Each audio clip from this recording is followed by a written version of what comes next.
네, 여러분 안녕하십니까? 명지대학교의 이영건 교수입니다.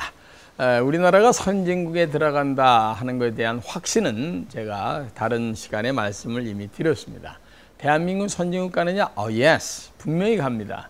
2025년 정도 되면은 전 세계 230개 나라 중에 7대 강국 안에 들어가고요. 지금 여러 군데에서 그런 시그널이 팍팍 나오고 있죠. 대한민국 선진국 가는데 전혀 문제 없습니다.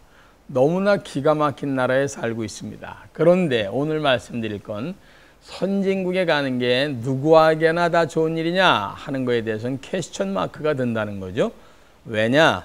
바로 선진국에 가면은 무서운 병이 우리들에게 다가오고 있기 때문입니다. 그거를 전문용어로 선진국 신드롬이다 이렇게 얘기하는데, 어드밴스드 컨트리스 신드롬이나 이런 게 뭐냐면요, 선진국 신드롬, 선진국에 가면 나타나는 사회적인 병적인 현상이 크게 세 가지가 있습니다.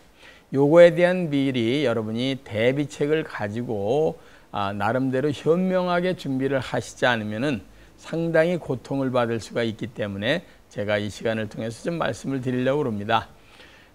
첫 번째 신드롬이 뭔지 아시겠습니까? 그게 바로 상대적 빈곤감이라는 겁니다. 요새 절대적 빈곤감을 느끼는 사람이 있나요? 없죠. 30년 전에 잡수 뜬 거나 입 뜬 거나 사는 집보다 못 살고 못 먹고 또 나쁜 집에서 사는 사람 없습니다. 그런데 이상하게 사회에 대한 불평은 더 크게 느껴집니다. 왜일까요? 이게 바로 과거의 자기랑 비교하는 게 아니라 옆에 사람과 자기를 계속 비교를 하기 때문입니다. 그죠? 이게 참 무서운 병입니다. 사실은 옛날에 비해서는 다 잘 사는데 불평불만은 더 많아졌다, 뭐 이런 얘기 아닙니까? 예, 상대적 빈곤감, 이게 선진국에 가면 갈수록 더 커지는 사회적인 병입니다. 왜냐하면 부익부 빈익빈은 더 커질 가능성이 높거든요.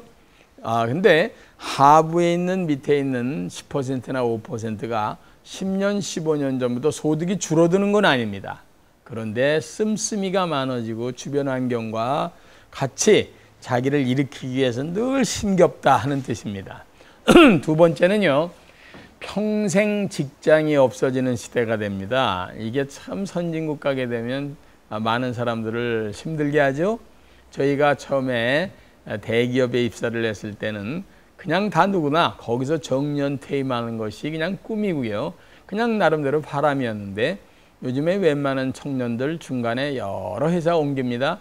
자연스러운 바람이죠. 자, 미국 같은 선진국은요, 평생 동안 직장 생활을 보통 6번 반 정도 옮기니까 거의 7번 가까이 직업이나 직장을 옮기면서 삽니다. 왜 그럴까요? 선진국에 가게 되면은 경쟁이 심해져서요, 그 사람이 그 자리에 계속 붙어 있기가 어렵습니다. 그렇죠? 이때 구조조정이라는 게 계속 일어나죠. 따라서 잘 돼서 가는 사람도 있고 그 다음에 못 돼서 가는 사람이 있는데, 상당 부분의 사람이 잘 돼서 가기보다는 못 돼서 미끄러짐을 밑방향으로 내려가는 그런 나쁜 구조조정에 걸리는 경우가 많죠. 어쨌든 평생 직장 개념은 앞으로 없기 때문에 여러분들 늘 미래 준비하셔야 됩니다.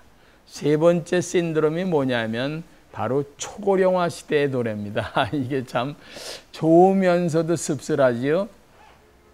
1948년도인가에 우리나라의 평균 연령이 약 50이 안 됐습니다. 1960년도 넘어가면서 약 60 정도 평균 연령이 되더니 요즘에는 평균 기대 수명이 80입니다. 그런데 지금 30대나 20대 계신 분들은 아마도 90에서 100세까지 사는데 전혀 문제가 없어지지 않을까 이렇게 생각합니다. 그렇다면요, 세 가지를 합치게 되면 어떻게 되는 겁니까? 올해는 살아야 되는데 평생 직장은 없어질 가능성이 많고 상대적 빈곤감은 자꾸만 커지는 시대를 향해서 뚜벅뚜벅 갈 수밖에 없다, 이런 생각을 우리는 미리 예측을 해야 됩니다. 그걸 선진국 신드롬 또는 선진국 쓰나미다 라고 제가 명명을 해놨습니다. 저도 또 다른 사람들도 예외에 걸릴 수 있는 사람은 거의 없죠. 따라서 미래를 제대로 준비를 안 하게 되면 선진국 신드롬에 걸려서 굉장히 정신적 고통이 커지는 사회를 향해서 갈 가능성이 있어서 늘 미래를 준비하십시오 라고 제가 말씀을 드리는 겁니다.